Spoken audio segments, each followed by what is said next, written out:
Hello, NES. I hope you are well. I'm happy to be back with another story to share with you today. It's called The Most Magnificent Thing. So you'll see it here on the screen. I'm going to share it with you as an ebook. I couldn't get my hands on the actual book, but I am delighted that our public libraries give us access to ebooks and audiobooks. I'm just going to hop on over to this tab to show you.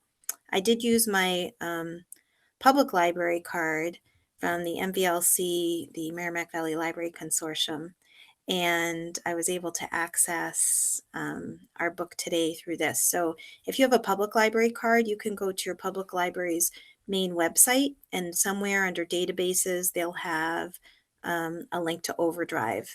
So that will give you access to their collection of ebooks and audiobooks.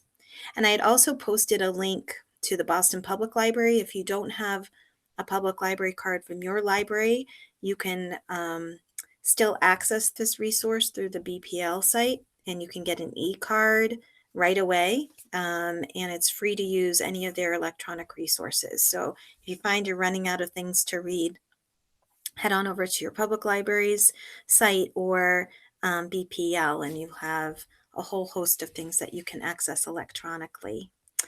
So our story today, I'm delighted. I'm also going to be able to share this with you with the Novel Effect app. So you'll hear some background music and sound effects that really bring the story to life. And before I read, I'm just going to come on over to our Google Hangout page, and I am actually now going to turn off the video. So I'll see you on the other side of the story, and then come back to the story and make that full screen. I think it just makes it easier to focus on the story. So The Most Magnificent Thing. This is written and illustrated by Ashley Spires.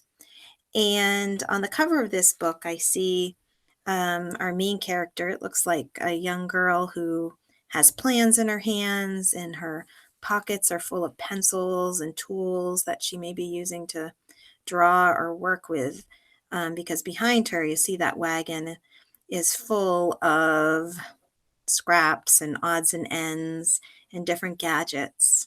And I'm wondering what exactly she plans on doing with everything that's in that wagon. Is that going to be the most magnificent thing? And what in the world is she going to build? So let us begin our story and find out. The Most Magnificent Thing. This is written and illustrated by Ashley Spires. This is a regular girl and her best friend in the whole wide world. They do all kinds of things together. They race. I'm gonna beat you. They eat. They explore. They relax. She makes things. Ta-da! He unmakes things. One day, the girl had a wonderful idea. She is going to make the most magnificent thing. She knows just how it will look. She knows just how it will work. Aha! All she has to do is make it. And she makes things all the time. Easy peasy. Lemon squeezy. First, she hires an assistant. Next, they gather their supplies. They set up somewhere out of the way, and they get to work. Watch your step. Important work going on here. The girl tinkers and hammers and measures, while her assistant pounces and growls and chews. When she is finished, she steps back to admire her work. She walks around one side. Her assistant examines the other side. It doesn't look right. Her assistant picks it up and gives it a shake. It doesn't feel right either. They are shocked to discover that the thing isn't magnificent or good. It isn't kind of sort of okay.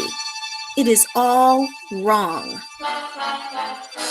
The girl tosses it aside and gives it another go.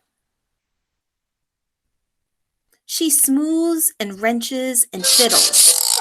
This goes here. Her assistant circles and tugs and wags.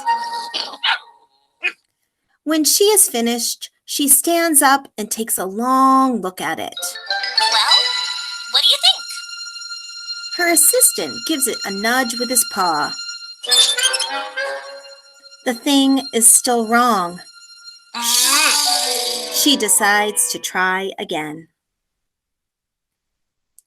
The girl saws and glues and adjusts. She stands and examines and stares.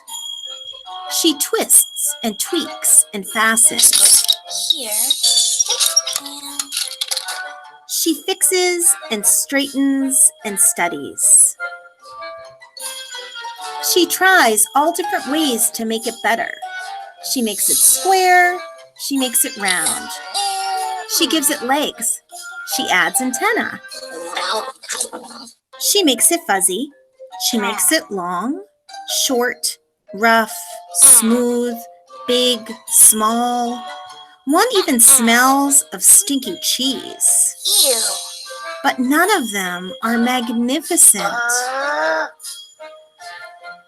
Her hard work attracts a few admirers, but they don't understand. They can't see the magnificent thing that she has in her mind. She gets mad. The angrier she gets, the faster she works. She smashes pieces into shapes. She jams parts together. She pummels the little bits in. Her hands feel too big to work, and her brain is too full of all the not right things. If only the thing would just work. Why won't you work? Crunch! The pain starts in her finger. It rushes up to her brain, and she explodes. It is not her finest moment. I'm no good at this. I quit. Her assistant suggests a walk. Fine.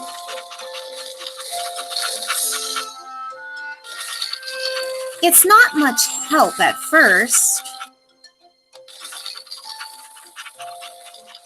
but before long, she starts to feel different. Bit by bit, the mad gets pushed out of her head. As they stroll along, she comes across the first wrong thing she made. The bad feelings are about to start all over again. Then she notices something surprising. Wait a second. There are some parts of the wrong things that are really quite right. The bolts on one, the shape of another, the wheel to seat ratio of the next.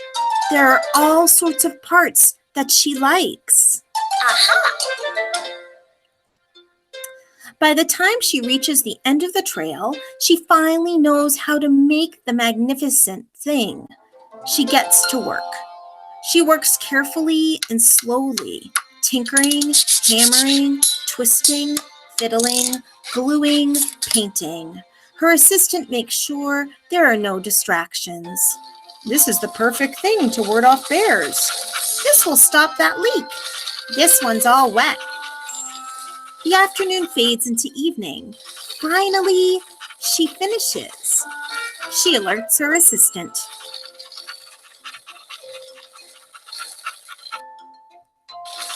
The pair take a good long look. It leans a little to the left, and it's a bit heavier than expected.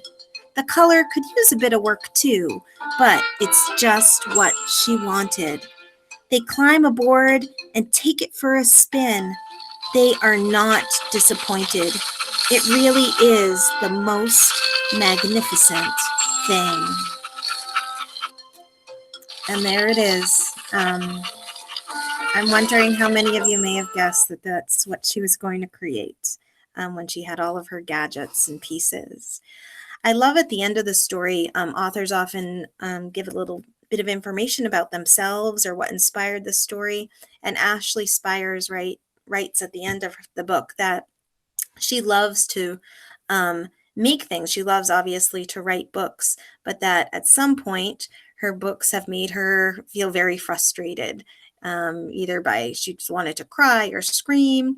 But that she and her dog oftentimes will go outside and take a walk when a project doesn't go as she expected. So that's what happened with our main character, the young girl who really had an idea of what she wanted to create, and it didn't turn out the way that she wanted, but she persisted and she kept trying, and she might have had to change things so it looked a little different than what she expected. But I love that idea of her persisting and continuing until she got this magnificent thing at the end of our story.